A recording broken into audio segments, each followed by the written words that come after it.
All right, guys, so this video is all about how to make squats easier, moving them into like your baseline body weight squat, and then progressing them to make them more difficult. So we've got regressions, which means making an exercise easier, more palatable for your current fitness level. Then we've got progressions. So when a basic body weight squat becomes too easy, the training stimulus is no longer effective, you're not really getting much out of it anymore to make further progress or gains, we need to find a way to make that exercise harder. So let's just work through the spectrum of scaling the squat. So first things first, a two-legged squat is always going to be easier than a one-legged squat. So what we can do to make a basic body weight two-legged squat easier is simply have something to hold on to help guide us into and out of the squat pattern. So I will hold on to the back of this chair, lower myself down. This can help keep my chest upright. So this is a very simple way to make a two-legged body weight squat nice and easy for a beginner if you so need it. From there, we would transition into a basic two-legged body weight squat, okay? This is a two-legged body weight squat. All right. So the next transition from there will be how do we make that basic body weight two-legged squat more difficult?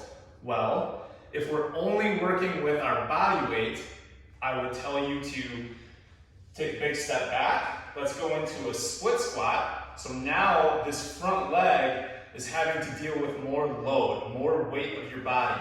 Okay, so you would simply drop your knee back down, stand up. Okay? So this is a body weight split squat where this front leg is dealing with about 70-75% of your weight, and it makes that two-legged squat more challenging. Now we're going to take that split squat and continue to work into a more difficult progression. So if you have a chair or a couch or anything you can prop your foot up on, I've got a metal chair here. I always train barefoot, so I'm going to put a towel down to make that more comfortable. I'm going to find the chair with my back foot, top of my back foot. One little step out. Now I'm simply going to perform that same motion that I performed with the split squat, dropping that knee down, standing back up. Depending on the height of the chair or the couch, you should be able to get your kneecap extremely close to the floor. Once you're down here, you're basically at parallel with your thigh bone. And this is a rear foot elevated squat. So this squat is requiring more balance, and it's challenging that working leg with more of your body weight, so it's a more difficult squat. The next progression, using this same chair, would be to do an unsupported single leg squat. So I'm going to make sure my heel is roughly 6 to 7 inches from the seat of the chair. I'm going to use my hands swinging forward as counterbalance. As I sit my butt down and back, I feel the chair with my butt, I stand up. So again, I'm just touching my butt ever so slightly to the seat of that chair. I've got a tough balance component because I'm only working on one leg. I have nothing to support myself.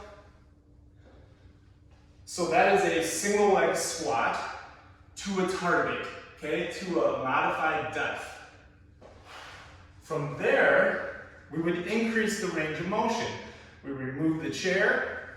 Now we're working a fuller range of motion, so an unsupported single leg squat, also known as a pistol squat, where I'm lowering all the way down and standing all the way back up. So that's a tremendous challenge, strength-wise, balance and coordination for that working leg. Let's go back to the basic two-legged squat. So the other way that we can challenge a two-legged squat is add weight Okay, so fill up a backpack with books, create weight. You can hug that backpack, now perform your squats with that added weight. Okay, so if you've got 20, 30, maybe even 40 pounds in a backpack, that basic bodyweight two-legged squat now becomes much more difficult because we've added load to the exercise. I can also perform the same split squat, holding that weight. Now I've increased the challenge here. Okay? If I pull my chair back in, I can use the same backpack, either hugging it, or ideally, you could find a grip. Grab it like this for now. Or I would hold it down in a suitcase style position. Top of my foot finds the chair. One little hop out. I'm lowering myself all the way down. The weight of the bag is challenging this rear foot elevated split squat. Okay? So I've added weight to this exercise. Now it is more difficult. So those are some really simple ways to challenge the squat pattern, taking it from an easy progression, or regression I should say, through to a baseline bodyweight squat, all the way up to more difficult progressions to keep you making progress.